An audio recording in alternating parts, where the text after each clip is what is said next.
ఓం విఘ్నేశ్వర నమః.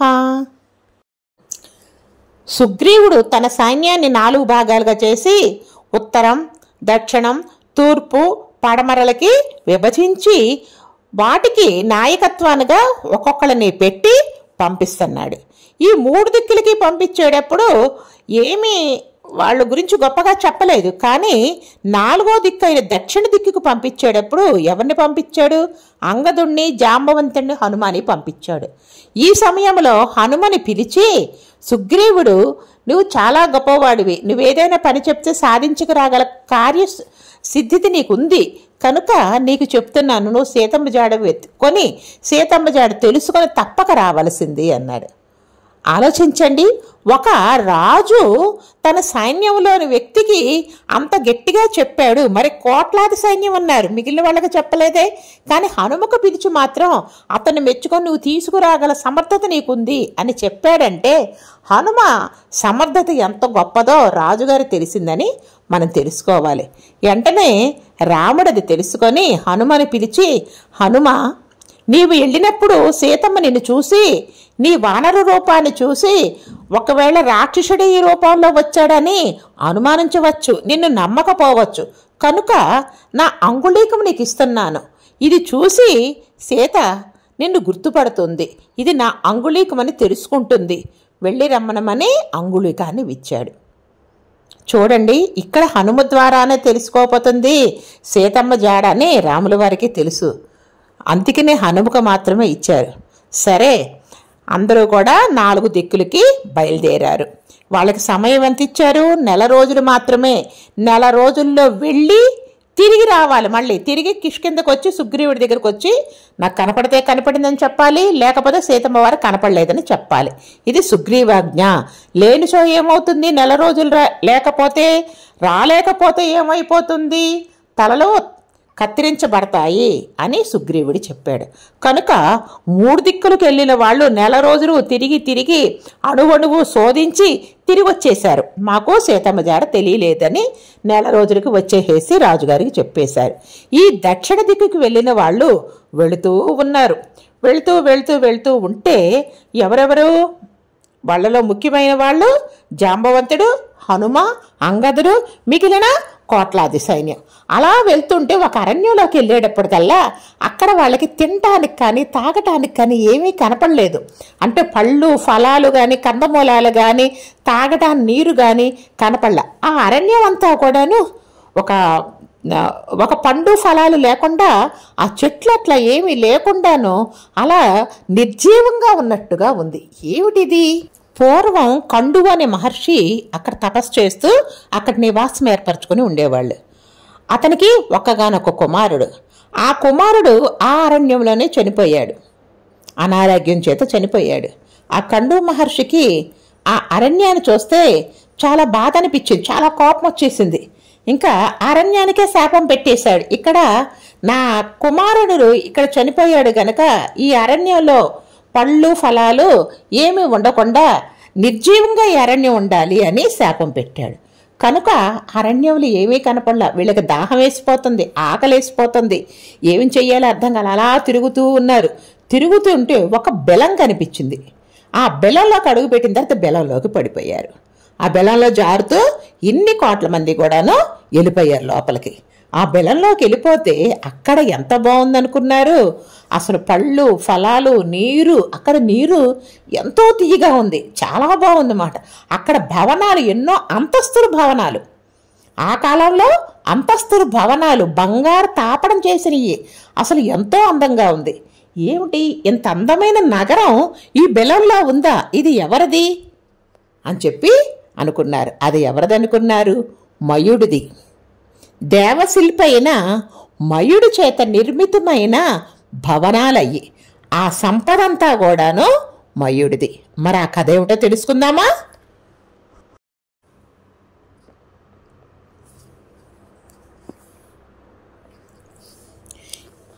మయుడు అనే గొప్ప శిల్పి ఉండేవాడు. ఆ మయుడు 1000 సంవత్సరాలు బ్రహ్మను గురించి తపస్సు చేశాడు. ఆ తపస్సుకి బ్రహ్మ ప్రీతి చెంది ప్రత్యక్షమయ్యి అనేక వరాలను ఇచ్చాడు. ఆ తదనంతరం శుక్రాచార్యుడు తన సంపదనంతా తీసుకొచ్చి ఐశ్వర్యాన్నంతా తీసుకొచ్చి మయుడికి ఇచ్చాడు. ఇట్లాగా బ్రహ్మవరాలతో పాటు శుక్రాచార్యుడి ధనం కూడా మయుడికే సంక్రమించింది. మయుడికి కూడాను ఈ 1000 సంవత్సరాలు తపస్సు చేయడం మూలంగా ఎంతో తపశ్శక్తి ఉంది, తనకు ఐశ్వర్యం ఉంది, ఎంతో ఆనందపడిపోయాడు. ఆయన దృష్టి ఒక అప్సరస మీదకి వెళ్ళింది. ఆ అప్సరస పేరు హేమ. ఎప్పుడైతే హేమ యందు మనసు లగ్నమయ్యిందో, అప్సరసలందరూ ఎక్కడుంటారు? దేవేంద్రుడి సభలో ఉంటారు. ఆ దేవేంద్రుడి కోపం వచ్చింది. ఇదేమిటి, మా దగ్గరుండే అప్సరస మీద మయుడు మనసు పెట్టుకున్నాడు అని దేవేంద్రుడు ఆగ్రహించాడు. ఒక్కసారిగా తన వజ్రాయంతో మయుణ్ణి సంహరించాడు. బ్రహ్మ ఒక తీర్పిచ్చాడు. మయుడు హేమయందు మనసు ఉంచుకున్నాడు కనుక ఈ వైభవం అంతా, గుహలో ఉన్న సమస్తమైన ఐశ్వర్యం కూడా హేమకే చెందుతుందని తీర్పిచ్చాడు. ఈ ఐశ్వర్యం అంతా హేమది. ఈ హేమ కాపలాగా, ఈ ఐశ్వర్యాన్నంతటికీ కాపలాగా ఉండటం కోసమని స్వయంప్రభ అనే ఒక ఆవిడ్ని అక్కడ ఉంచింది. ఈ స్వయంప్రభే అక్కడుంది, వీళ్ళందరినీ చూసింది. చూసి, మీరందరూ ఆకలితో దాహంతో ఉన్నారు, ముందు మంచినీరు తాగండి, ఈ తేనె తాగండి, పళ్ళు ఫలాలు సేవించండి, విశ్రాంతి తీసుకోండి, తర్వాత మీ విషయాలన్నీ చెప్పుదురు గాని అని చెప్పింది. స్వయంప్రభకి హనుమ ఈ విషయాలన్నీ చెప్పుకొచ్చాడు. ఎక్కడి నుంచి చెప్తున్నారు? దశరథ మహారాజు కుమారుడు శ్రీరామచంద్రుడు, ఆయన కైకేయి చెప్పడం మూలంగా, తండ్రి చెప్పడం మూలంగానూ అరణ్యాలకు వచ్చాడు. సీతాదేవిని అపహరించుకుపోవడం, మొత్తం కథంతా చెప్పి వాళ్ళు సీతమ్మను వెతకటానికి వచ్చినట్టుగా స్వయంప్రభకి అంతా కూడా కథనంతా చెప్పారు. మా ఆకలి దాహం తీర్చావు తల్లి అని స్వయంప్రభకి కృతజ్ఞతలు చెప్పారు. ఇంకా మేము వెళ్తాము, మేము సీతమ్మని వెతకటానికి వెళ్ళాలి, మేము బయలుదేరతాము అన్నారు.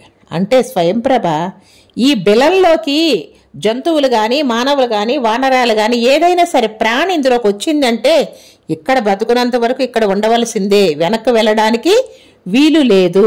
నేను ఈ ఐశ్వర్యాన్నంతటికీ కాపలాగే కాకుండా ఎవరిని లోపలికి వచ్చిన వాళ్ళు బయటికి వెళ్లకుండా చేస్తున్నాను, ఇక్కడే చనిపోవలసిందే మీరందరూను, మీరు బతుకున్నంత వరకు ఇక్కడే ఉండాలి అని చెప్పింది.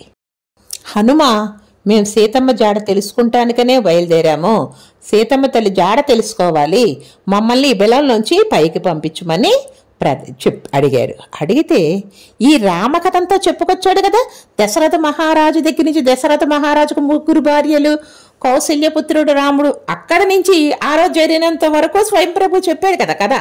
ఆ రామకథను వినడం మూలంగా ఎంతో మంచి జరుగుద్ది. విన్నవాళ్ళకే కాకుండా చెప్పిన వాళ్ళకి, విన్న వాళ్ళకి ఎన్నో మంచి జరుగుతాయి మాట. ఈ స్వయంప్రభ మనసు మారిపోయింది.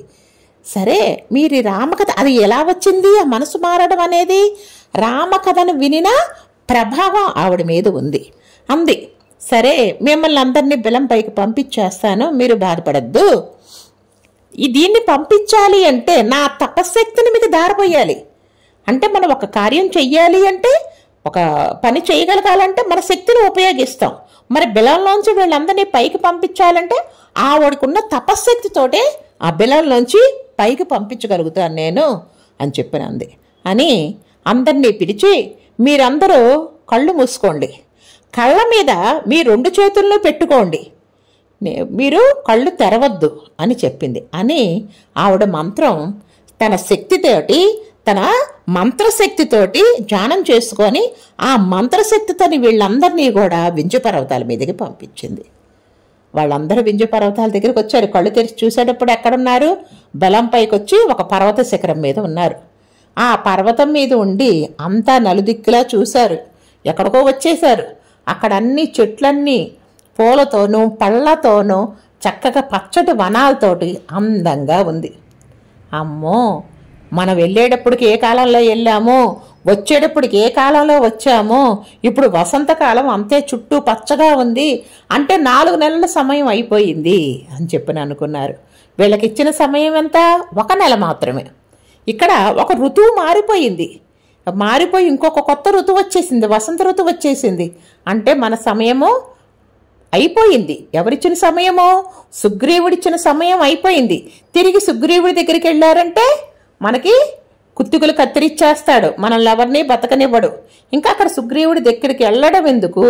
మనము తిరిగి బెలంలో పడిపోతే అక్కడ కందమూలాలు, ఫలాలు, తేనెలు అవి తాగుతూ ఉందామా, లేదా ఇక్కడే ప్రాయోపవేశం చేసి చనిపోదామా, ఏమి చేద్దాము అని అనుకుంటూ ఉన్నారు. అంగదుడు అన్నాడు, నేను రాజకుమారుణ్ణి, అయినా సరే సుగ్రీవుడి సొంత కుమారుణ్ణి కాదు, సుగ్రీవుడి అన్న కుమారుణ్ణి. నన్ను చూస్తేనే సుగ్రీవుడికి కోపంగా ఉంటుంది, కనుక నేను అసలు వెళ్ళను, ఇక్కడే ప్రాయోపవేశం చేసేస్తాను అన్నాడు. అసలు ప్రాయోపవేశం అంటే ఏంటి అది కూడా తెలుసుకుందాం. ప్రాయోపవేశం అంటే దక్షిణ దిక్కుకి కొసలు వచ్చేటట్టుగా దర్భలను పరుచుకొని పడుకోవడం. ధ్యానం చేసుకుని తూర్పు దిక్కుకి వెళ్ళి తూర్పు దిక్కును చూస్తూ ఆచమనం చేసుకొని ధ్యానం చేసుకొని దక్షిణ దిక్కుకి దర్భలను పరుచుకొని పడుకొని ఎంతకాలం పడుకోవాలి? జంతువులు వచ్చి వాటిని తినేసి చనిపోయే వరకు కూడా అలా పడుకోవడాన్ని ప్రాయోపవేశంతో ప్రాణాలు వదిలిపెడతాం అంటారు. హనుమ ఎంతో విధిగా చెప్పాడు, వద్దు అలా చెయ్యొద్దని చెప్తున్న అంగదుడు, నాకెటువంటి ఆశలు లేవు, ఇంకెందుకు చనిపోబోతున్నాను, ఇంకా ఆ సుగ్రీవుడి చేతిలో చనిపోయేటప్పుడు కంటే నేను ఇట్లా ప్రాయోపవేశం చేసుకొని చనిపోవడం మేలు అన్నారు. ఇక్కడ మనందరం ఒకటి గమనించాలి, రాజుగారు మాట అంటే వీళ్ళకి ఎంత పట్టుదలగా ఉందో గమనించండి. ఇప్పుడు ఎవరు కూడా అట్లా ఉండటం లేదు. రాజుగారు ఏం చెప్పారు? నెల రోజుల లోపల అన్నారు. నెల రోజులు దాటిపోయిందంటే ఇంకా మరణమే శరణ్యము అనే స్థితికి ఆ సైన్యం అంతా వచ్చేసింది.